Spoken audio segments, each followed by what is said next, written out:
Амансыз белим. Биз кайрадан жүз көрүшүп отурабыз. 5-5 программасы. Аны мен Керим Айдаров алып барам. Биз бүгүн карантин учурундагы бийликтин элге кылган кызматы же кеткен кемчилдиктери жөнүндө азын-олак кеп кылалы деп атабыз. Кыргызда кеп бар. Той болду, тойдун эртеси да болду деп коет. Карантинда болду, эми карантин эртеси да болгон атат. Буюрса мындан кийин кандай жүрүш болот? Биз ал жөнүндө далай кеп кылабыз деп ойлойм. Ал дегенде мен бүгүнкү конокторум менен тааныштырып алайын. Менин оң жагымдан Касымбек Мамбетов, Саламаттык сактоо министринин алдындагы коронавируска каршы түзүлгөн штаб жетекчисинин орун басары, бүткүл дүйнөлүк саламаттык сактоо уюмунун консультанты. Дамира Ниязалиева, мурдакы вице-премьер-министр, мурдакы саламаттык сактоо министри, мурдакы депутат. Кубанычбек Исабеков, мурдакы депутат, коомдук ишмер. Ализа Солтонбекова, эмгек жана социалдык өнүгүү министринин орун басары. Куш келипсиздер, урматтуу коноктор. Биз бүгүн талкуулай турган теманы айттык. Кудай буйрса, баягы жамандык болбосун, жакшылык болсун деп ойлойлум. Мен бир кептин башында айтып коер элем. Ушул коронавирус деген атын өчкүр жаман оору башталганда, бийликтин бар экени, бийлик керек экенин көрдүк да. Бийлик болбосо эл талда каларын да көрдүк. Бизге, кыргыздарга, кыргыз мамлекетине, кыргыз жарандарына биз өзүбүз гана күйбөйт экенбиз. Башка чет өлкөдө бир дагы күйбөйт экен. Бир дагы дин уюмдары да күйбөйт экен керек болсо. Бир дагы башка уюмдар эмес, биз өзүбүздүн арбабызды, өзүбүз согорубузду көрдүк. Демек, бийлик ошол 1-2 айдын ичинде, менимче, менин көз карашымда элге аябай жакшы кызмат кылды болуш керек деп ойлойм да. Анткени мен бийликти сындаган көз караштагы адаммын, бирок мен бүгүн тескерисинче бир жакшы сөз айткым келди да. Эми кеп баштайлы. Мен а дегенде кептин башын Касымбек мырза сизден улайлычы. Бүгүнкү учурда айтып бериңизчи. Бүгүнкү учурда жанагы жаман оорунун абалы кандай? Азайдыбы же көбөйдүбү дегендей. Ошо быйылкы жылдын 11-мартта бүткүл дүйнөлүк саламаттык сактоо уюму ошо пандемия деп коронавирусту расмий түрдө жарыялагандан баштап ошо өтө курч маселе болуп атат деп эсептейм. Анткени баарыңар эле көрүп атасыңар ошо маалымат булактардан. Мисалы, Америка Кошмо Штатында 1,5 миллиондон ашык жаран ковид плюс болуп туруп ошо катталды. Россияда 317 миң болуп атат. Андан кийин Бразилия чыкты 4-орунга. Мисалы келтирсек, мына бир суткада орто эсеп менен дүйнөдө 100 миңден ашык жаран ошо ковид менен ооруп атат. Бир суткада кечинки эң жаңы маалымат 4467 кайтыш болуптур. Дүйнө боюнча, Дүйнө боюнча, дүйнө жүзү боюнча. Бул эми көп деп эсептейм. Анткени ошо коронавирустун ошо кесепети, ошо ар кандай жана штамдары пайда болуп атат. Биздин болсо Кыргызстан жөнүндө кеп кылсам, ошол президентибиз, өкмөтүбүз убагында абдан туура, өтө жанагындай туура көзөмөлдүн негизинде ошол ЧС кырдаалды, ЧП кырдаалды, азыр карантин кырдаалды ошо жарыялап, эл да туура түшүнүп, көбүнчө ошо жанагындай өзүн өзү коргоо, социалдык дистанция, анан кийин чет мамлекеттен келген жарандарыбызды убагында ПЦР тесттен өткөрүп, биздин ошо Кыргызстанда эпидемиологдук кырдаалды мен туруктуу деп эсептейм. Көзөмөл болуп атат. Жанагы бизде башка мамлекеттерди айтпай эле коеюн, аларга караганда бизде мындай акыбал, кырдаал туруктуу. Коркпой эле койсок болобу? Эми бул жерде айтыш кыйын, анткени көрүп атасыңар. Эң жанагындай пик деп коебуз, ошо оорунун жана катталганы апрель айында болгон. 2-апрелден 16-апрелге чейин көтөрүлдү. Андан кийин кичине ылдыйлап баратып, акыркы күндөрү башка мамлекеттен келген жарандардын арасында көрүп атасыңар го, жана Оренбургтан келишти, Солилецкиден, азыр Санкт-Петербургдан келди. Ошолордон чыкканы биз убагында ошолорду жана медицина кызматкерлери тапканы жакшы болуп атат. Анткени алар сөзсүз жанагындай обсервацияда болуп, кийин ковид плюстөрдү баардыгын инфекциялык эмелерге, ооруканаларга жаткырганыбыз туура болду. Мен ойлойм, бул жакшы мындай белги деп эсептейм да. Андан тышкарында салыштырмалуу айтсак, мына бүгүнкү күндө бул жаңы маалымат, бүгүн 37 жаңы ошол ковид менен ооругандар чыкты. Нарын областта кичине көйгөйлүү болуп атат, 21 ошо Нарын областынан. Биздики азыр жанагындай ачак болуп калды да. Мисалы, сырттан келгендер ачак болуп атат. Анча-мынча жанагындай ооруканалардын ичинде болгонбу, жанагы медицина кызматкерлер ооруп калып атат. Эми алар ооруганын баарыбыз билебиз да, алар жанагындай передовойдо деп эсептейбиз. Анткени алар жана оорулардын арасында, ошо контакт болгон арасында үй бүлөлөрдү кыдырып, жанагындай үй карантинде жүргөндөр менен түзмө-түз жана байланышта болгон үчүн алар коркунучтуу абалда иштеп, өздөрүнүн жанагындай ден соолугун аябай, өмүрүн да ошого коюп туруп, анан кийин ооругандардын саны болуп атат, аны көрүп атасың. Дамир айым, сизден сурайынчы, ушул министрликтин иш аракети 1 ай 2 айдын ичиндеги кандай болду сиздин көз карашыңыз боюнча? Эми саламаттык сактоо тармагы колунан келген аракеттерди жасап атышат, алгоритмдерди киргизишти. Бирок эми баягы жакшы жагы да бар, жасаган иштерининчи, аракет катуу жасаган бар. Бирок ошол эле учурда кемчиликтер дагы жок эмес да. Анан кийин эми чынын айтканда булар такыр иштебей койсо ситуация мындан да жаман болмок да. Кудайга шүгүр, азыр жанагындай күндө ошо майрамдан кийинчи, өткөндө 1 анан 9 май алдында ошо элдер мындай расслабляться этип кетишти да. Баары бүттү, эшикте күн жылыды деп конокко барып тегип, мен ошонун алдында ушундай бир передача чыгарып айттым эле да, туура эмес болду депчи, майдын аягына чейин кармаш керек эле деп. Анткени мына азыр көрүп атабыз, ага чейин ошо майрамдарга чейин, например, 12, 13, 20дан ашкан эмес да чыккан адамдардын, чыккан ооругандардын саны. Азыр мына 40ка да чыгып кетип атат. То есть мына азыр ошол убакта мүмкүн жанагы туура эмес үйүндө отуруп, эл менен көп катташып, мындайча айтканда жугузуп алгандар эми чыгып атат. 14 күндөн кийин, 14 күндөн 28 күнгө чейин жана инкубационный периоду болушу мүмкүн да. Жок, ооругандардын саны бул обсервацияда жаткандар ооруп атат. Жок, бар эле эмес да. Бар эле эмес да. Мынакей азыр айтып көрсөк, мына күндө медиктер чыгып атат да. Жуктурган медиктер чыгып атат күндө. Нарынды алалы канчадан адам чыгып атат. Эми бул эмнени белгилейт да? Албетте биздин ошо элибиздин, анан эң кейиштүүсү ичинде саламаттык сактоо тармагынын кызматкерлеринин, дарыгерлердин жакшы бир мындайча айтканда маалыматы болбогону, жана ушул ооруга керектүү деңгээлде мындай отношение жасабаганы болуп атат да, мындай кайдыгерлик менен карагандай болуп атат да. Эми бул оору кечөө келди, мисалы дейли да. Бул азыр жок деп мынакей баарыбыз чыктык карантинден. Бирок ал эч жакка кетип калган жок да. Ал биздин арабызда жүрөт.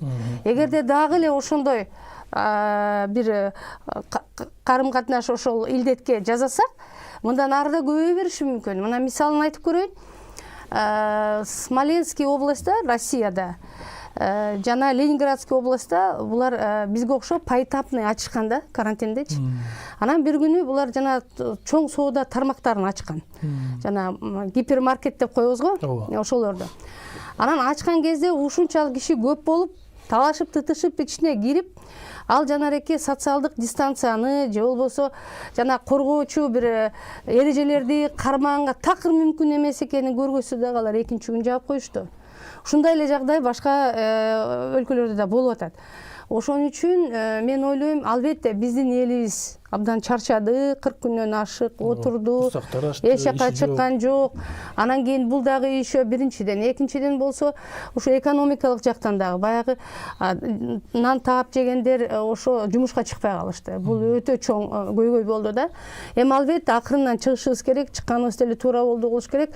Бирок ошо маалымат кандай болот, эмне болот, ошо вирус бар, кетип бараткан кишиден дагы если ал чүчкүрүп койсо, маскасы жок болсо жугуп калат. Же болбосо ошол эле көрүп атасыңар, гипермаркеттердин дагы сатуучулары бүгүнкү күнү ооруп атат, өткөндө чыкты го эмеге информациясы. Ошондой жанагы биринчи жанагы передовойдо турган адамдардан да жугушу мүмкүн. Азыр такси ачылды, эми общественный коомдук транспорт ачылып атат. Мунун аркасы эмнеде деген маселеде мисалы айтып атышат медиктер, бирок жетишсиз болуп атат. Маалымат башынан баштап эле жетишсиз да. Элге ошону абдан мындай жакшылап чайнап оозуна бериш керек. Лишний болбойт. Күндө айтыш керек. Социалдык роликтер барбы бүгүнкү күнү? Ошо мен чөтө көргөн жокмун, билбейм, мүмкүн бардыр. Ошо социалдык роликтер тартып туруп, ошонун натыйжасында эгерде сен жанагы коргоочу эрежелерди кармабасаң, кандай болот, эмне болот дегендердин баарын ошону элге чоң маалымат бериш керек эле, түшүндүрүү. Анткени алдыда айтып атпаймынбы, азыр баары карантинден чыгып атат, туурабы? Коомдук транспорт жүрөт азыр, жанагындай чоң гипермаркеттер иштейт, баардык базарлар иштейт. Анан мен азыр көрүп атам да, мен эл арасында жүрөм. Баянгы 21-ден кийин вообще эч ким эрежени сактап аткан жок. Ооба. Мына ошо эң чоң көйгөй ушуда алдыдачы. Биз дагы мондай чоң бир всплеск болуп кетиши мүмкүн. Экинчи, үчүнчү толкун дейбизби, ошо келип калышы мүмкүн. Ошону коркушубуз керек да. Анан эми медиктердин колунан келгенче жасап атышат эми. Кубанычбек мырза, баягы карантин башталгандан кийин, коронавирус деген жуккандан кийин бул Кыргызстандын шымыбыз жармач экени көрүндү да. Баягы жамач экенибиз көрүндү. Бир топ кемчиликтер кетти. Бир топ баягы ооруканаларыбызда дагы баягы начар экенин көрдүк да. Сиз өзүңүз күбө болгон киши катары айтсаңыз. Биздин мамлекет кандай экономикалык абалда белгилүү да. Кыргызча айтканда бечелге жөтөлдүн пайдасы кереги жок деп эле болдук. Бирок бул декабрда башталган илдет болчу да. Даже кээ бирлер айтып атат, ноябрда башталган Кытайда депчи. Эми мен айтар элем, мурунку президенттер, азыркылар деле тиги жетекчилер пачкалап сыйлыктарды бербеди, 200-500 кишиге чейинчи. Анан бүгүнкү күндө баатырлар мына ушу врачтар деп айтсак болот. Милиция кызматкерлери, ошо чек арада турган, жана четтерде турган, жана улуттук гвардияныкы, МЧСтики, мына катарыбызда жүргөн кишилер баатырлар. Биз президентке да кайрылганбыз убагында, жазыпчы, ушул кишилердин татыктуусун алып азыр эл жүзүндө, эл алдында алып чыгып туруп, себеби врачтардан өлүп калгандар болуп атпайбызчы. Себеби эле келген мигранттардан эмес, азыр бири-биринен жуккандар да көбөйбөдү. Мисалы, нарында азыр көбөйүп аткан ошол эле жанагы роддомдон. Акталанын ушу эки келини ошол жерден төрөп кичинекей ымыркайларынан өйдө жыгып азыр Акталага барышты. Бири-биринен жуккан көбөйүп атпайбы? Мен Дамира карындашымды да колдоп кетким келет. Бизде көпчүлүк нерсе бул тартиптин жоктугунан болуп атат. Демократия десе биз өтүгүздү төргүлөп атабыз. Демократия деген биринчи тартип болуш керек. Анан жоопкерчилик болуш керек ар бир адамдынчы. Экинчи жагын айтсак, жөнөкөй врачтардын мен күнөөлөй албайм. Ошол эле маалда Совбез 6 жолу чогулуш өткөрдү. Мүмкүн 2-3 жолу өткөрүш керек эле, бирок катып таап кылып сураса болмок. Ал кеп санында эмес да. Эмне үчүн мисалы 20 000 анализди алышкан, реагенттери жетпей туруп бир айдан кийин анан чыгара баштаганда, ошолордун арасында ооруп калгандардын анализдери кийинирээк чыкты, алар аралап жүрбөдү. Ошол эле дааватчылар жүрдү. Анан эми бул жерде бул оору бир күн анализ кылса эле чыкпайт экен да. Мүмкүн мага айтышты 3 жума деп. Мен 3 жума чет жакта жалгыз жаттым. Үй бүлөгө барбайчы. Сиз өлкөдөн келген элеңиз да? Мен Германиядан келдим. Германияда, Италияда башталды, анан Германия, Австрия, булар жабылбады бул чекиялар. Эми ал жерде биздин толтура жарандар жүрөт, келе албай атат. Жеке эле Германия эмес, өзгөчө Россиядачы. Албай куштар эми жумушу жок калды. Биринчи очередь дүйнө жүзүндө жумушчуларды жоюп аткан мигранттар жоюп атат. Анан демек айлыгы жок калды. Бир топ айлыгын ала албай калды. Жатаканасынан кургалып атышат. Анан жанагы аэропорттордо түнөө баргандайлар болуп атпайбы? Мен түшүнүп атам, биздин мигранттарга жардам бериш керек. Бирок ошол эле маалда мына коңшу Өзбекстандагы аскерлер менен бул өзүнчө инфекцияларды дарылашчу госпиталдарды куруп атат. Россияныкын айтпайлы коелу. Кыргызстанда да мүмкүнчүлүк болгон жок. Бирок эл дагы түшүнүш керек экен да. Мисалы биз жалаң эле мына жакында эле Солецкеден келген балдар аэропорттун жанындагы тиги эмеде врачтарга кол салды. Бул мисалы Гитлер дагы согуш убагында аткан эмес медиктердичи. Бул аябай жаман нерсе болот. Булар жыргагандан барган жери жок да. Мен обсервацияда жаттым. Ошол жерде 8 медициналык кызматкер болду, бир уборщица. 174 кишиге. Эми жок дегенде аптекасы жок экен. Врачтардын. 8 болгон термометри бар. Бир мисалы капельница койгондо мүмкүнчүлүгү жок. Же кабинети жок, бир холодильниги жок. Анан кандай болот? Бул биз даярдандык деп КТР эртеден кечке берип аткан. Мен деле мисалычы, мен Германиядан көзмөн операция болуп бардым эле. Ошол жерден Турция менен арка алган билет жарабай калды. Уча албай калдым. Тиги жерден менин справка бүт бар, документтер бар, контролдон өттүм. Египет ысык жак аяк менен алсам, ал билет жарабай калды. Анан Москва, бул Бишкектен, Штутгарттан алсам, Германиянын да ички шаарларында авиакаттамдар токтоду. Автобустар токтоду. Себеби ошо автобустар самолеттун ичинде бул кондиционер иштейт, аябай жугуш, мына медиктер атат. Болот экен да. Анан айлам жок, мен поезд менен келдим Берлинге. Берлинден акыркы билетти мен алдым. $2,500 чейин чыкты бир билетчи келиш. Москвага келип ошол жерде ока чайым бар калдым. Москвада бир күн кечке жаттык.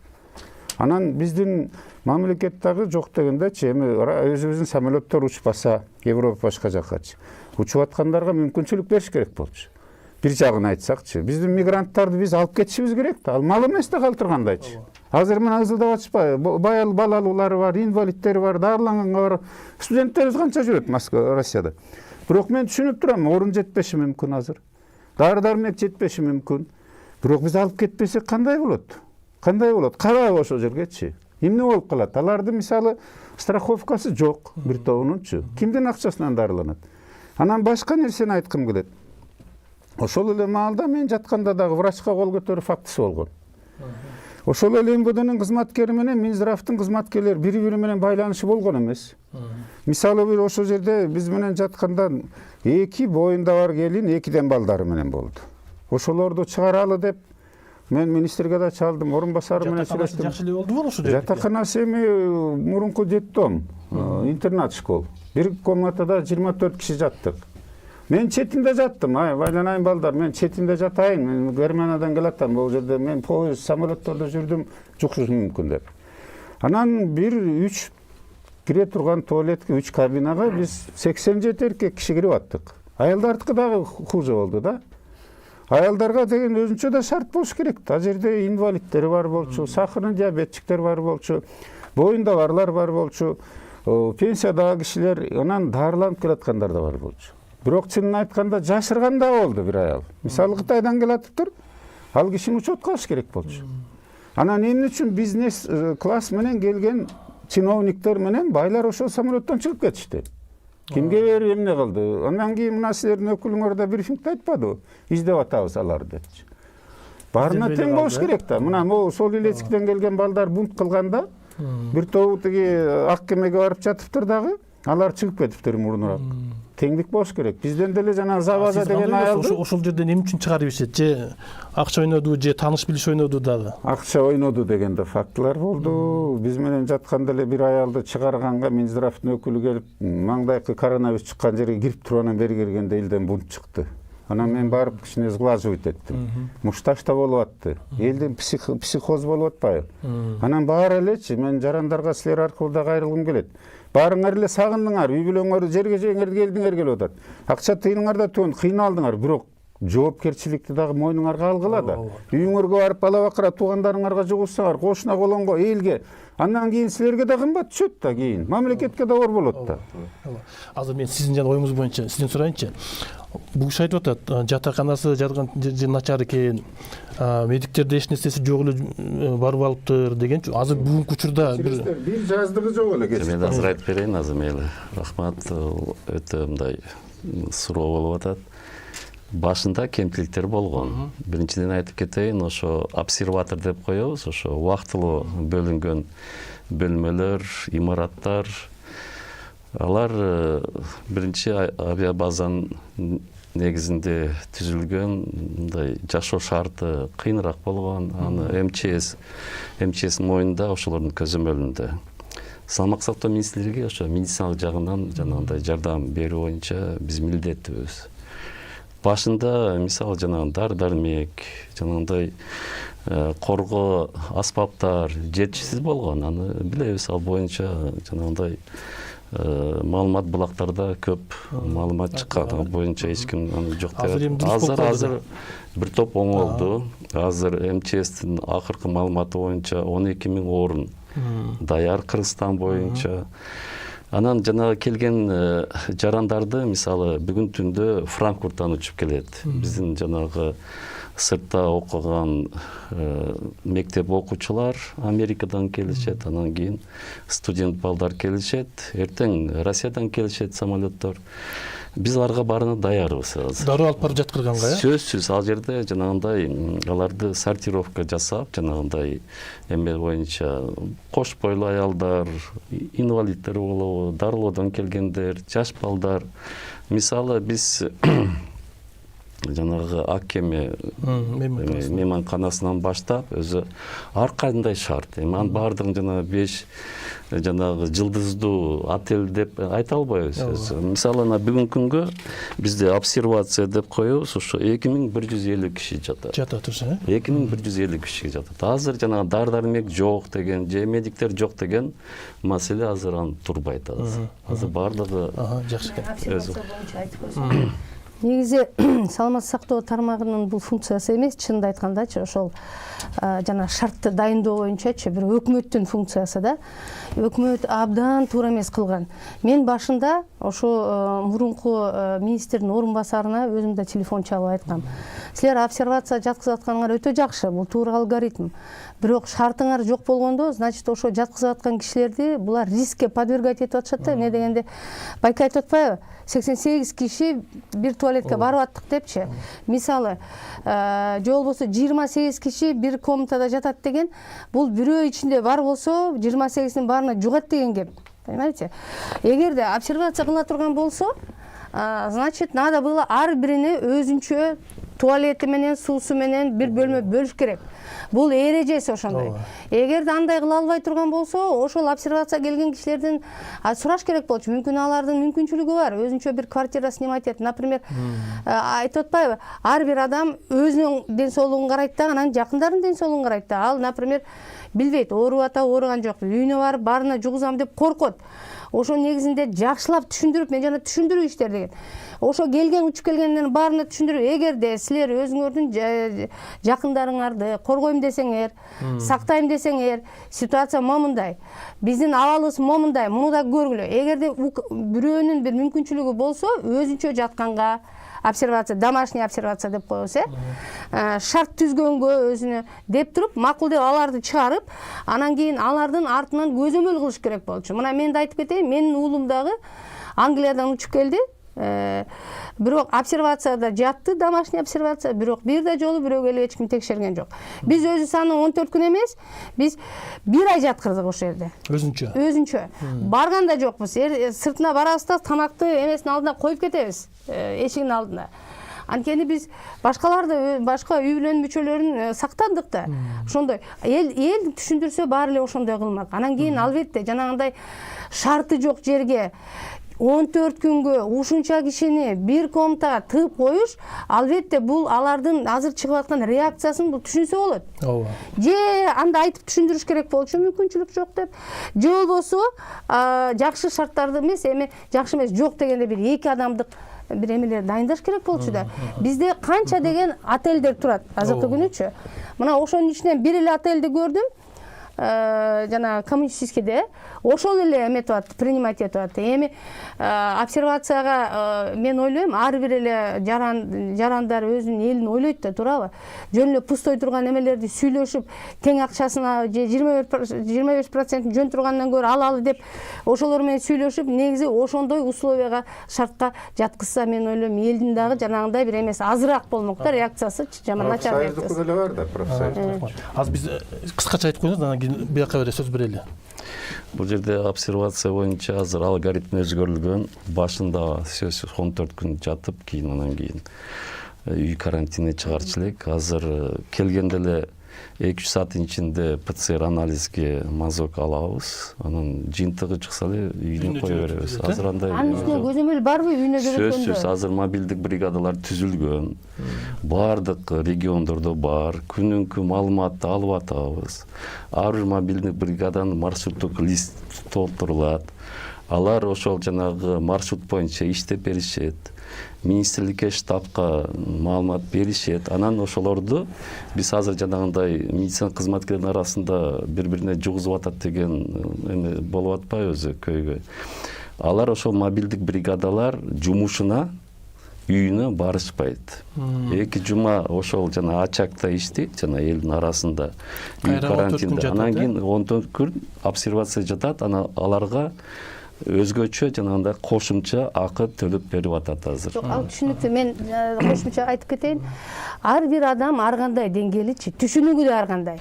Бирөө ошо отурат, обсервацияда отуруп эшикке чыкпай. Калгандары эшикке чыгып жүрөт. Карым катнашта, байланышта болуп атышат. Аны ким карап атат? Биз жанареки Россияда, башка жерлерде мобильный приложение жасап коюшту. Ошореки телефонунда, если, например, көзөмөл алып аткан орган карап турат да, каяка чыкты. Если үйүнөн башка адреске чыкса эле, шак барып, аны кармаш керек да, жоопкерчиликке тартыш керек. Мына ошентип тарап атпайбы? Ошол система иштеген жок бүгүнкү күнү, мен билгенден. Биз Оз ачыруу кылып атышат азыркы күнү кыргыздар. Эми бул маселе ошо МВДнын иши го деп ойлойм да, менимче. Жергиликтүү бийликтин коомчулук, ички иштер министрлиги, анан кийин медицина кызматкерлери ошол жана мобилдик бригадалардын жумушу натыйжасын берип атат. Бир да жол барып аткан жок. Касымбек Мешимов, мен точно билем, эч ким текшерип аткан жок эч кимди. Алар телефон менен, биз WhatsApp менен, телефон менен, WhatsApp менен болбойт да андай. Буну өкмөткө баягы кулагына мусорга кылып коелу, балким текшерип атса кийин барып текшерип карап койсун деген. Эми киши жоопкерчиликти сезип калышат эле да, текшерип койсочу бир эки жолу барып, жолу жана мобильный приложениеси чыкпайт эле эшикке. Ооба. Азыр эми мына социалдык өнүгүү министрлигине кетти береличи. Мисалга сиздер дагы менче аябай мындай жигердүү иштедиңиздер да. Кыргызстанда канча адам бар экен ушул баягы мындай жардамга муктаж? Канчаларга жардам бердиңиздер? Бизде эң негизгиси бул ооруда айтылып атпайбы, кары адамдар биринчи ушуга мындай группа риска деп. Анан бизде кары үйлөрү бар, карыялар үйлөрү, улайган адамдар жашаган. Ошондой эле мүмкүнчүлүгү чектелген жарандар жашаган стационардык мекемелер бар. Ошол жерде кызматкерлерди окуттук. Анан мындан тышкары үйдө жалгыз жашаган карыларга да үйүнө барып турушат социалдык кызматкерлер. Алар ошолорго барып окууларды өткөрүштү. Өздөрү кантип сактаныш керек, кандай кылып мындан ары иш алып барабыз, кандай жардам бере алабыз, алардын ошо пропусктары барбы, бара алабы, эмне менен жетет, кандай болот, ошол иш чараны уюштурдук биринчиден. Анан стационардык мекемелерди биз кызматкерлер менен чогуу жаап койдук. Карантин учурунда алар ошол жерде чогуу жашашты, ал жерде. Анан мындан тышкары социалдык төлөмдөрүбүз бар. Эгерде төлөмдөрдүн мөөнөттөрү бүтүп калса, анда булар мониторинг кылыш керек, документтерин алып кайрадан тапшырыш керек. Ошолордун баардыгын өкмөттөн атайын буйрук чыкты, премьер-министрдин. Социалдык төлөмдөр узартыла берет. Бул учурда эч кандай эме болбойт, алып аткан кишилер ала берет деген. Анан ошондой эле азыркы учурда турмуштук оор кырдаалда калып, азык-түлүккө муктаж болгон жарандарга өкмөттүн алдында жардам деген штаб түзүлдү. Ал жерде Маданият министрлиги, ошондой эле волонтерлорду иш жакшы жүргүзүп, биздин ошол жаштар иштери боюнча жанагы ГАМФК деп коебуз, спорт агенттиги биз менен жакшы иш алып барды. 3 министрлик штаб ачтык. Ал жерге кантип жарандардан кабыл алабыз, кантип билебиз муктаждыгын дегенде ошол жерде 12-27 ыкчам номери түзүлдү. 12-27-ни алар интернетте ар кайсы баракчалардан ачып толтурса да болот болчу. А бирок жардамга муктаж жарандардын кээ бирөөнүн андай интернетке да мүмкүнчүлүгү жок да. Ошондуктан бизге Мегаком, Билайн, Нуртелеком компаниялары жардам беришти дагы. Алар бекер чалууларды кабыл алып, бизге ошол сигналды берип атышты да. Бүгүнкү күнү 700 миңден ашты ушу жардамга муктажмын деп келгендер. Анын ичинен 400 миңге жакынына биз жардам жеткирип бердик, дагы эле берип атабыз. Жардамды кандай кылып беребиз дегенде, көп мындай кайдыгер карабаган жарандар көп экен, аябай. Ошол эле жогорку кеңештин депутаттары жакшы жардам беришти, жергиликтүү кеңештин депутаттары, бизнес структуралар. Анан биз аларга ошол министрликтин астында депозиттик счет ачылды. Ошол счетко акча которууну сунуштадык. Сайтка ачык айкын илип койдук. 17 миллион сом акча чогулду. Аларга болсо ушул жана 12-27-ге келген заявкалар жергиликтүү түндүккө кошулдук. Азыр санариптештирүү жылы да. Ушунун баары ыкчам түрдө күнүгө система жумуш алмашып атты да, турмуш шарты алмашканга жараша, көйгөй көтөрүлгөнгө жараша. 12-27-ге келген сигналдар райондорго барып атты, биздин башкармалыктарга, ошол жерде акимдерге. Алар ошол жерден бизде мынча акча каражат жок. Бизге заявка берип атышты, акча которуп бергиле деп. 17 миллион сом которулуп берилди, азыр 16 миллиону которулуп, 1 миллион остатокто бар. Мындан тышкары ошо ыкчам чара көрүү менен премьер-министр 200 миллион бөлүп берди продуктуга. Себеби Бишкектин ичинде 47 конуш бар, андан тышкары 16 мыйзамсыз конуш бар да. Анан ошол мыйзамсыз конушта жашаган жарандар пропискасы жок, жашаган жеринин статусу жок. Азыр жашаган жери менен деле пособие берчүбүз. Алар эч кандай мүмкүнчүлүгү жоктугунан ошол новостройкаларда бул жанагы мүрзөнүн тегереги, свалканын тегереги, саркофагда жашагандар, жана сибирский язва деп ачактын тегерегинде жашап алышкан да. Ошол адамдарга биз продуктты ташып берип аттык. Ошол жерде квартальныйларга алып тизмелердин негизинде. Ошондой эле 12-27-ге келип атты. Келгенин баарын эле бердик. Ал жерде мисалы буга бере албайбыз деген болгон жок да. Бирок биринчи күндөрү тоскоолдуктар аябай болуп атты. 12-27-ге кайрылган жарандар жөн эле текшерип көрөйүнчү деген, жолсо колунда барлар деле аябай жакшынакай үйлөрдө жашаган, жумуш деле бар, ошол маалда иштеп турган, жолсо аябай жакшы жашаган адамдар да кайрылып, волонтерлорго аябай кыйын болду да. Аларга эле берилип кетти болуш керек, айымдарына. Кээ бирөөнө бербей аттык. Мисалы бир эле учурда 2 адам кайрылган, ошол көчөгө барсак дейт, волонтер айтып атты да. Жакшы турган үйлөр бар экен, эшикке чыгып эле машинени ачып эле алып алышты дейт да.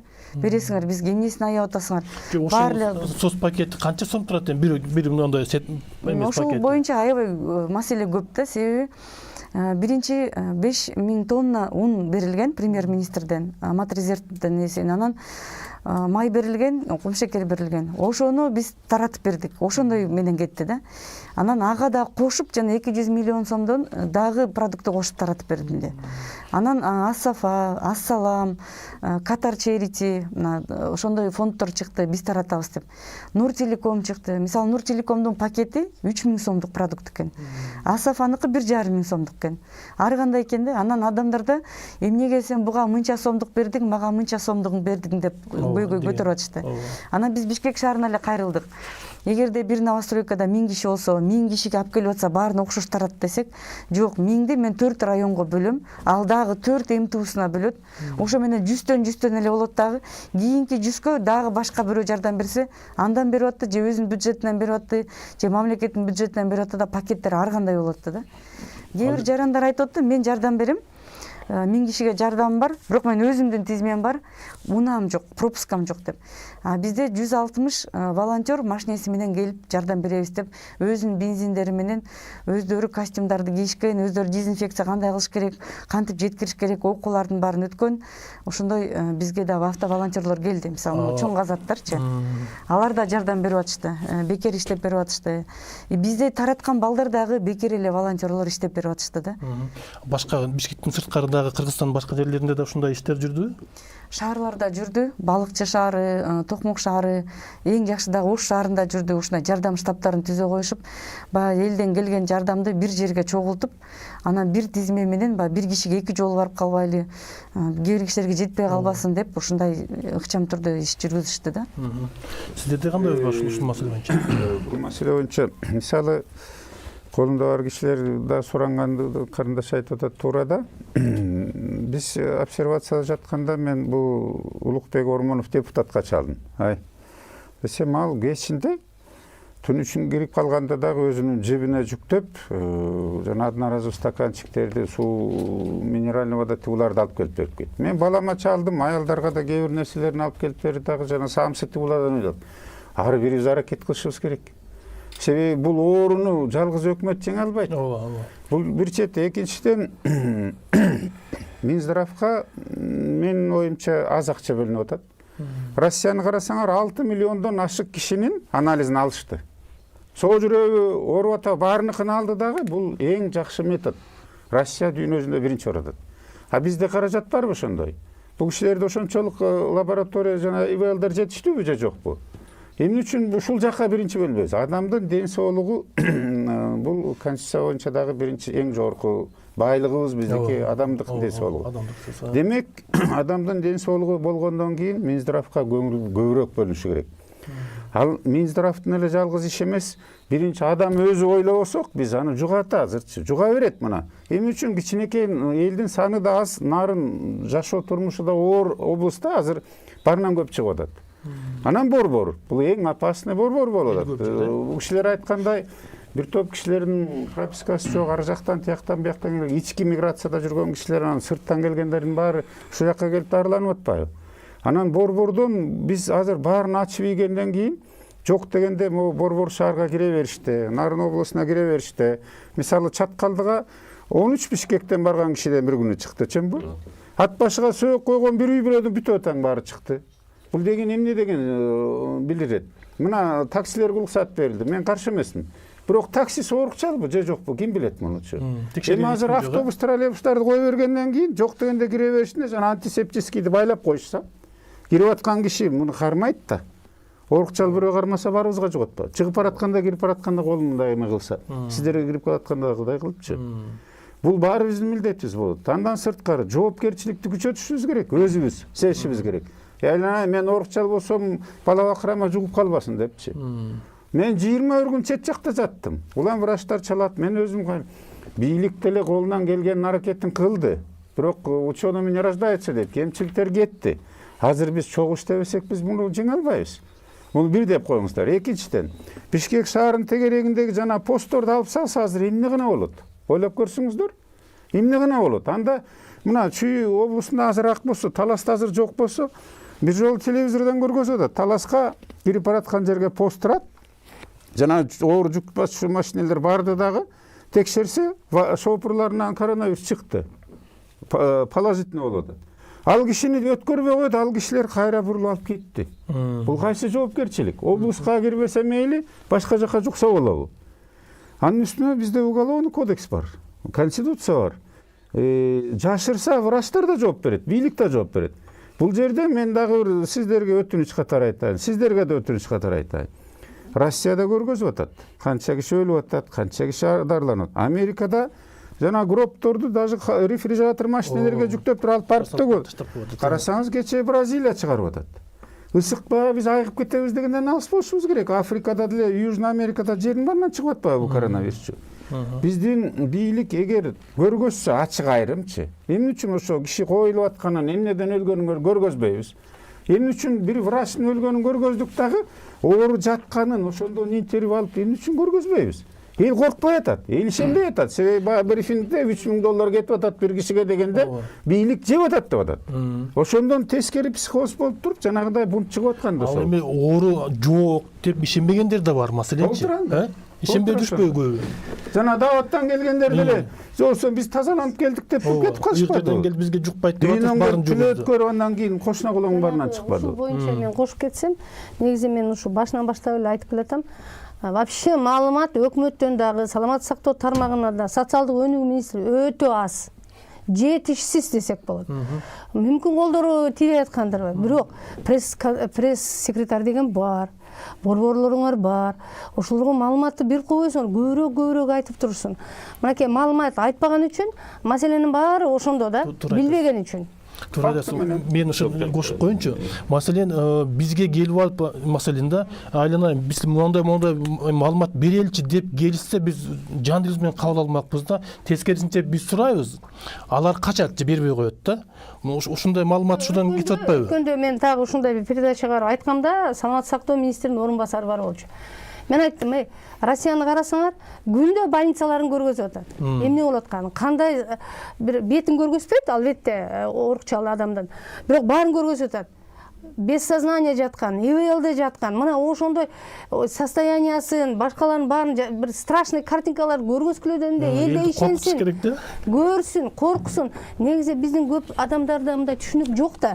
Бул эпидемиологиялык картина, пандемия деген эмне экенинчи, эртең эле ооруп кала турганын алар ойлоп атат. Анан кечөө ошого жараша көргөздүбү же өздөрү план боюнча көрсө билбейм.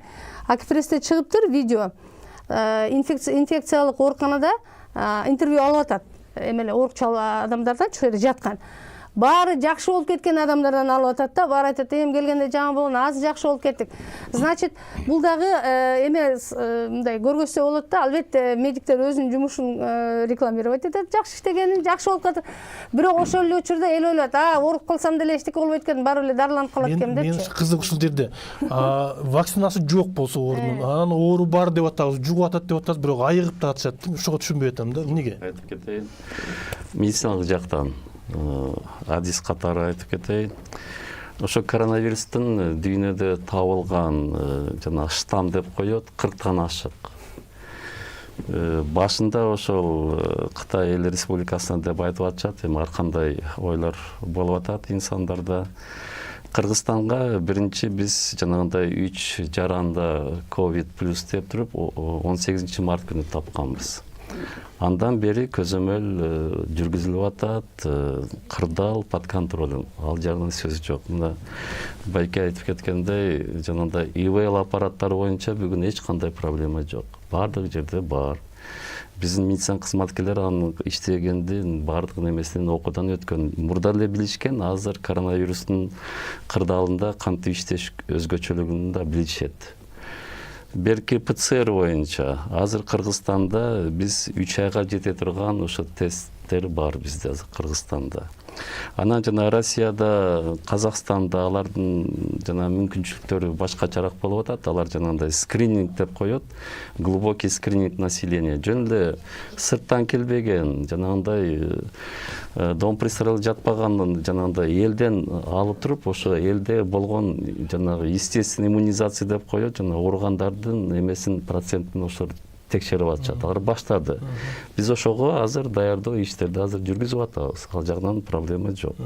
Анан кийин айтып кетейин, жанагы биздин тажрыйба боюнча мына бизде мындай клинический руководство деп коет, клиникалык колдонмо.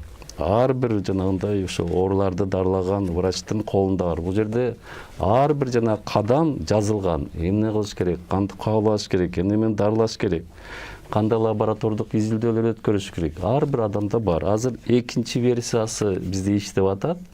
Азыр биз эксперттик топ азыр 3-чү версияны азыр Кудай билсе шу айдын аягына чейин бүтүрөбүз деген ойдобуз. Анткени жана эме ахвал өзгөрүлүп баратат.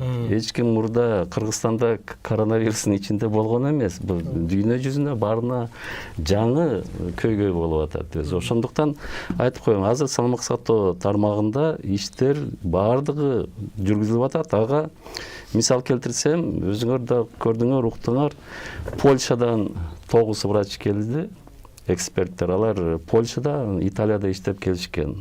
Тажрыйбасы абдан чоң. Андан Кытай Республикасынан да бир эме келди, бригада.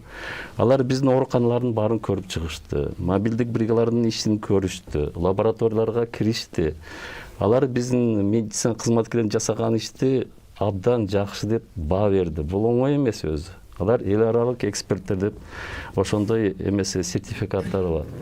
Тиги жакшы экен, бирок жанагы бир врачка эгер оору жууп калса 200 000 беребиз дегенде дагы сүйлөшүп алып сени ооруп жата бер, 100 000 мен алам, 100 000 сен аласың деген дагы маселелер болду деп чыгып атышпады ошондой. Ойго кирбеген нерсе болуп атат. Өзү кайсы адам ошо өзүнүн ден соолугун ошого коюп туруп жанагындай көрүп атасыңарго, биздин бир врачыбыз дүйнөдөн кайтты. 58 жашта эми жашай турган мезгилге келгенде дүйнөдөн кайтты. Биз врачыбыздын жолдошу кайтыш болду. Ошол жанагындай контакт болгондуктан аны айткан кишилерге мен эми просто баа бере албайм да, андай болбойт. Сиздики запасыбыз 3 айга жетет деп атасыздар. Мына Россияны алалык. Бизде Россияда азыр өтө көп кыргыздар жүрүп атпайбы? Баары бир келишет да алар башкача. Азыр эми жумуш деле жок, бир тобу токтоп атпайбы? Ал кишилерге жардам бериш керек, алып келиш керек. Бирок сиздер мына Россияда ар бир 20 кишинин анализин алышты. Күнүгө алып атышат. Биринчи орунда барат атабыз. Сиздерде ошол 3 айлык бардык кишилерден алганга жетеби? Жетпейт да. Мен ошону маселе коюп атам. Себеби сиздер жакшы билесиздер, менден дагычы. Скрытный форма болуп атпайбы азырчы? Биздин процент жарымынан 5 симптом менен кетип атат, жарымынан көбү дейт. Анан кантип аны аныктай аласыздар? Себеби аны только бир эле жол-жоборусу бар, жанагы менен текшериш керек. Экинчи менен сизге суранычым да. Вот мен ошол чогуу жаткан врачтардын канчасы, ошол 184-түн канчасы аял, канчасы кайсы жашта экенин да билем, жазып алгам ошол жерде. Чыр болсо да барып аттым, мушташса дагы, митинг кылып атса дагы тыйып, мен тааныйт экен эл. Мен деле баарын жыпабаган жокмун. Болбосо такыр мисалы одноразовый эчтеке жок болсо, же кашык, же вилкасы жок болсо айттым. Эми бийлик да жаман көрдү бир аз. Бирок муну чечпесек болбойт да. Бирибизге жукту да кол менен жап атсак бир чашкаданчы. Анан эми азыр жок деп атасыздар жакшы. Бирок ошол врачтарга айтып, ар бириңиздерге 45 000 сомдон белинет деген. Туурабы? А сурап келсе ким кичи ала элек ошол же 8 киши. Бардык азыр ал. Кечиресиздер, аны сырткары 45 000ди бир айга бөлөт экен. Бир айга бөлгөндө 15 000 сомдон, 1500 сомдон. Анан тиги киши 3 күн обсервацияда болсо, демек ал 4500 алат экен, аны соцфонд подоходунун кармаганда эчтеке. Андай эмес. Эмне үчүн мен менен ошо жаткан кишилер эмкиче чейин ала элек анда, кечиресиздер. Андай эмес. Силерге толук кандуу акча төлөнгөн жок. Бизде ар бир оорукананын жанагындай жамаатынан түзмө-түз маалымат келип турат. Март айын, апрель айында бардыгын бергенбиз. Азыр апрель айында көбүн берген. Ал жерде болгон эле жанагындай башкы бухгалтерлер убагында толук маалыматты туура эсептеп берсе, биз тараптан эч кандай проблема жок. Ал боюнча айтып кеткен. Анан кийин 2 жума очакта иштейт, 2 жума обсервацияда 1 ай болот да. Сөзсүз ал жерде азыр менин жанымда жок, 47 000ге чейин врачтар кошумча акы айлыкты алат, сөзсүз алат. Ал өкмөттүн токтомуна бекитилген. Аны 1 сомдо эч ким алып кала албайт. Ал ошо кишинин жана эмгек эмеси менен тапкан айлыгы ага эч ким эме болбойт. Мен май айында эле сүйлөштүм а кишилерим. Анда сиз менен чыгып баратканда кишилердин да телефондорун берейин. Бирок ал кишилерге давление болбосун, мен өзүм сурап алдым да. Ал кишилер ала элек. Маалыматыбыз ачык, тунук. Ар кайсы ЦСМ, ар кайсы поликлиникадан башка. Мүмкүн болгон эле жанагындай организациялык, жанагындай техникалык эмелер болбосо, бизде ал маселе азыр. Анан милиция балдар да жалаңаш жүрдү ошол жердечи. Ооба. 2-ден 3-төн. Алардын дагы бир топ ооруп калышты мына тилекке каршы милиция кызматкерлери. МЧСтики азыр мына түрмөлөрдөн чыгып атат. Бул эң опасный болот го өзгөчө түрмөдө замкнутый закрытый жерлердечи. Бул аябай чоң кемчилдик. Менче ушунун бардыгын баягы кайрадан бир ордуна келтириш керек деп ойлойм. Анан маалымат боюнча ушул азыр дагы менче мына карантин бүткөндөн кийин элдин баары көчөгө көп эле чыгып кетпеди. Ушул мезгилде кайрадан эжеке айткандай, кайрадан биз элге түшүндүрүү иштерин башташыбыз керек окшойт да. Ушул боюнча сиздерде министрликте ошондой роликтер же болбосо аракет кылуу мындай айтып демей дегендер барбы? Бизде бул ат башыдагы болгон случай боюнча похоронго баргандачы, жаназага барганда ошол жактан ооругандардан, кызматкерлерден болгондо биз кайра күчөттүк. Азыр экинчи этап менен окутуп атабыз, социалдык кызматкерлерди, роликтерди таратып берип атабыз. Анан жетекчилердин моюнуна коюп атабыз, барбай тургандай кылыпчы. Ким каяка качан барган, башында эле башталган, ким умрага барып келген, туугандары барбы барган, алардын баарын чогултканбыз. Азыр эми жанагындай массалык мероприятияларга барып атабы, же болбосо булар барган кардарлар биз караган, алар бир жакка бардыбы, ошонун баарын акимдерде, губернаторлордо атайын штабтар бар да, ошолор менен чогуу биргеликте карап атабыз да. Бирок бизде карантин убагында дагы 3 маселе айтып кетиш керек. Бул апрель баатырларына 10 жылдык болду, 7 апрелде. ошол жакта биздин социалдык төлөмдөр бар болчу, комиссиялар өтүп убагында бериш керек болчу, бир жолку юбилейге карата төлөмдөр, ошолордун баары толук кандуу төлөнүп берилди. Комиссиялар өз убагында өттү. Андан кийин 9 майда бизде ошо бийлик менен берилген 75 000 сом бар болчу юбилейлик. Алар дагы баардыгы толугу менен бөлүнүп берилди жана алар кандай жашап атышат, эмне болуп атат, алардын баары тең көзөмөлдө турат. Үчүнчүсү ошо карантин убагында зордук зомбулук боюнча дагы маселе көтөрүлүп атты дүйнө жүзү боюнча. Аябай статистика көбөйдү. Анан ошонун алдын алуу боюнча бизде 14 кризистик борбор бар болчу. Эгерде зордук зомбулукка кабыл алынса, ал адамды ал жерден алып кетиш керек да. Каяка барат? Ошого биз мурунку 14 кризистик борбор бизде бекиткенбиз карантин убагында. Ал жерде жарандары менен бар аларчы. Аларга оору жукпасын, сырттан албагыла деп. Анан башка дагы кризистик борборлорду жаңы ачтык. Аларга кабыл алып атканда анализин текшерип атайын алып, тесттер болду. Бизде экспресс тесттер, донорлор бизге жардам беришти. Ошолорду текшерип, анан эгерде кары адам болсо, мүмкүнчүлүгү чектелген болсо, ошого ылайыктап шарттарын, эгерде айымдар балдары менен болсо, балдарга ылайыктуу болсун, сабактарын жазалсын, тамактарын жасап бере алчу, тарбия иштерин жүргүзгөнгө ошого шарттары толук кандуу жооп бере турган дагы безопасное жилье деп коет. Ошондой эмелерди ачып бердик да, гостиницалардан. Сиздер жана элдерге барып атканда, карапайым элдерге барып атканда социалдык төлөмдөр алып атканын же болбосо жана пенсия пособие же болбосо жөлөк пулдарын алып атканын сурап койдуңуздарбы? Сиздердин бул кызматка кирет да бул, э? Ооба, сөзсүз түрдө. Себеби бизде уже 80%га жакын безналичка менен алышат да, карточка менен. Кантип алар банкка барып аны ала алат? Ошолорду уюштуруп берүү, банктар менен сүйлөштүк. Себеби биз 1-3%-ын жеткирип берүү үчүн да отдельно төлөйбүз мамлекеттенчи. Ошондуктан алар милдеттүү үйүнө жеткирип бергенгечи. Анан кээ бирлерин Кыргыз почтасы менен сүйлөштүк. Сөзсүз түрдө кардарларга үйүнө жеткирип бергенин, социалдык төлөмдөрдү убагында колуна ала турганынчы.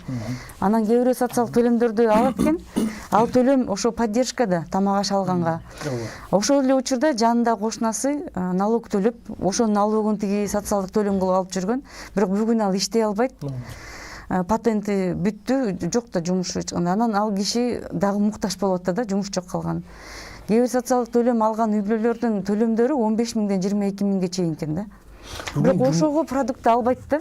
Мен социалдык төлөм алам, мен силерде учетто ушундай катар эсептелем, мага бересиң, бул кишиме бербейсиң деген дагы аябай көп көйгөйлөр чыкты да. А бул кишинин үйү жакшы турат деп. Бирок ал азыр продуктысы жок отурат да. Ошондой эле элита аябай, мисалы маданият тармагында иштегендер кыйналышты. Театрлар жабылды, музейлер жабылды. Мугалимдер алып атышты, алар онлайн сабактарын өткөрүп айлык кетип атат аларгачы. Ошондой көп адамдар уялат да, жардам сурагандан. Көп адамдар сурай албайт экен. Эч качан сураган эмес да. Анан ал адамдар да ошо 12-27ге чалганда 1 сааттап айтып берип атышты да. Мисалы кызынын турмушу болбой калган, баласы кандай болгон, өзү эмне кандай карызга түшкөнүн, кыйналгандарын айтып берип, көп адам да сүйлөшкөнгө муктаж болушту да.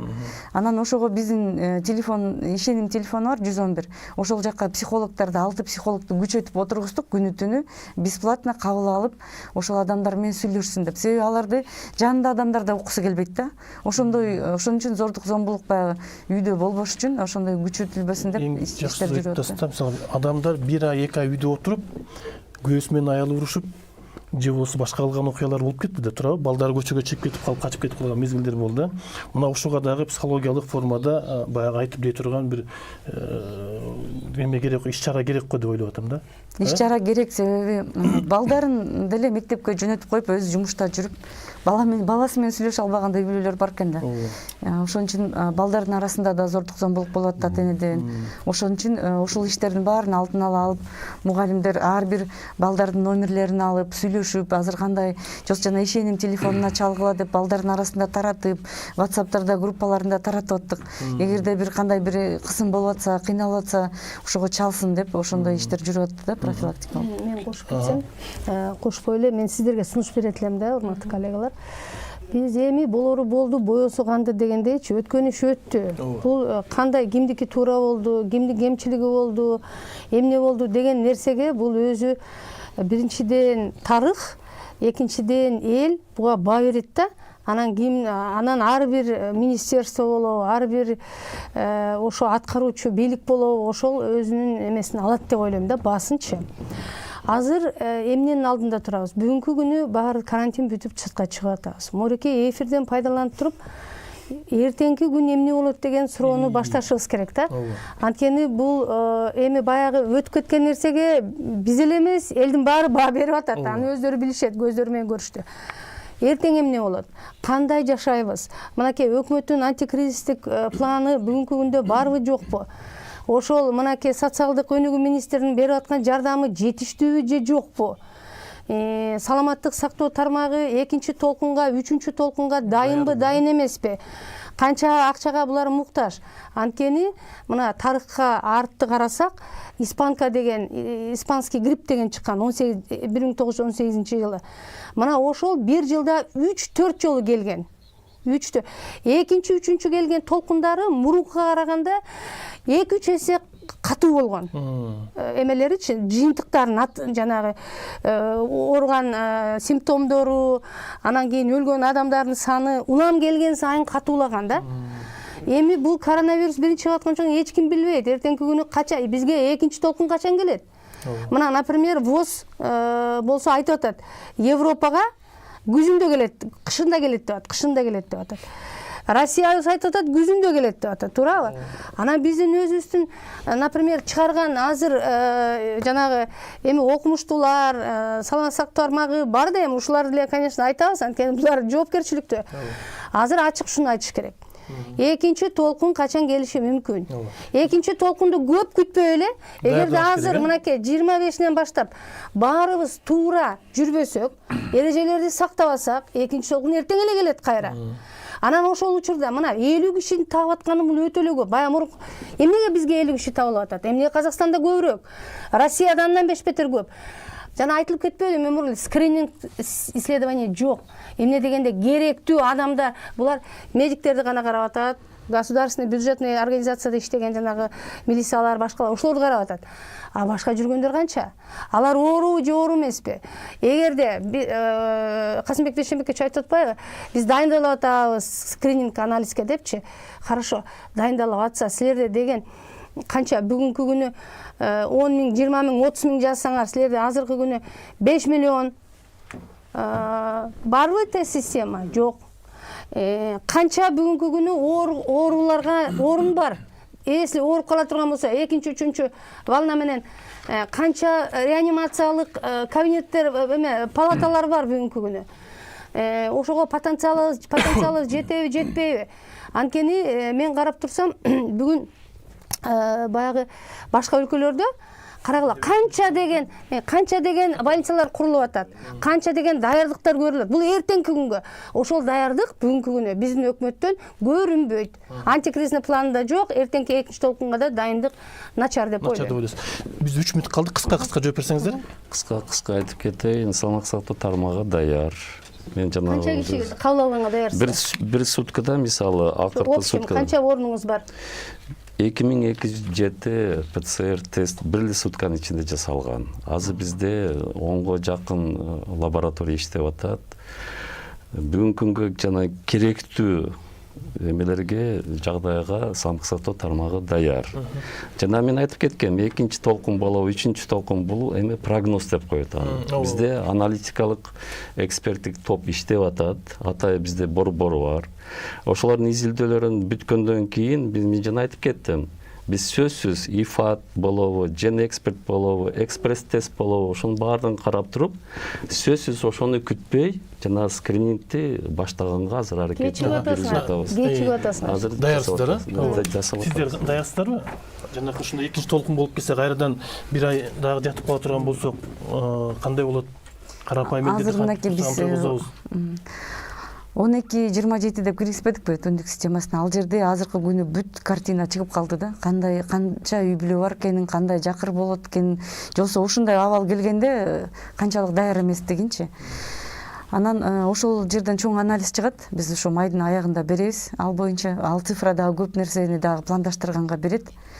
Мындай айтканда, толук мындай Тамира Баскан айткандайчы, элге чынын айтканда түшүндүрүү иштерин айтып, эл да өзү жардам берсе, дистанцияларды кармап, азыр барып атабыз, өлгөн чыгып атат, ошол жерде болбой эле роликтер жаза малса аласыңарбы? Улам прокручивать этпейсиңерби ошол нерселердичи? Көргөзүш керек деп бар. Жумушсуз армия уже күчөп баштады. Маселен, мигранттар келди бир тобу. Мына ушул башкаруу эми башталат. Мигранттар боюнча биз 800 миңден ашыгын күтүп атабыз да, келиши мүмкүн депчи азыр. Анан мигранттар келгенде каяка барат, кандай иш жүргүзөт? Ал боюнча азыр бизге министрликке берген. Биз райондорго түшүрдүк. Эгерде ал келгенде эмне кылганды билет, эмнеге жөндөмдүү, кайсы профессияга окутсак болот. Биздеги жана краткосрочный курстар бар, 3 айлык бекер окутуп беребиз. Башка кайсы жерде жумуш бар, учетко бизге жумушсуздук боюнча бизге эле турат кайра элечи. Анан кандай социалдык төлөмдөрдү алса болот ал. Анан мигранттар деле балдарын тарбиялаган эмес да, алар деген акча эле жөнөтүп турушкан. Келгенден кийин балдар менен карын катнашы кандай болот? Алар каяка, анан ал мигрант азыр акча жөнөтпөйт. Мурда көнүп калган башка жашоодо жашап. Азыр акча жөнөтпөгөндөн кийин аны кантип туугандары кабыл алат ал, каерге жашайт. Ушун көп кыйынчылык болот алдыдачы. Ошондуктан ошолордун баарына ар бирөөнүн индивидуальный план түзүп туруп, ар бир кардары менен кантип иш алып барабыз деп, азыр алдын ала бизде министрликте иш жүрүп атат. Жүрүп атат, да? Сиздин кыскача оюңуз. Сайырматар бар, нет худа без добра дегендейчи. Биз бул коронавирустун дагы бир топ жакшы жерлеринчи албадыкпы. Мисалы сарапкорчулуктан кетиш керек. Той товур баягы пампестик улардан, экинчи тазалыкты кармаганды үйрөнө баштадык, гигиенаны, экологиябыз тазара баштады. Бишкек шаар деле тазалды. Биз муну кармабасак, биз кайра ооруйбуз деп ар бирибиз сезишибиз керек. Бул бир жагы. Экинчиден, жаман айтпай жакшы жок дейт. О 28 миллиард сом дефицит кетти бюджеткечи. Демек, азыр деле премьер-министрдин айткан сөзү боюнча биз уже $0,5 миллиард карыз алдык. Жарым кандай кутулабыз? Элге ачык айтылышы керек. Бир кишини айыктырганга канча акча кетип атат? $3 миллион эмес, фактически жагы. Канча киши ошол кайсы дарылар менен, канча дары менен канча күн жатты, бул канча врачтар иштеди. Бул бир жагы. Экинчи жагы элге түшүндүрсөк, биз деген түшүнүшүбүз керек, даярданышыбыз керек. Биз Россияда акча бөлүп бере албай атабыз жумушсуздаргачы. Анан 800 миң мигранттарды келгендин жетекчилери сүйлөш керек, ошол жактан жумуш орду менен алып калыш керек да. Рахмат.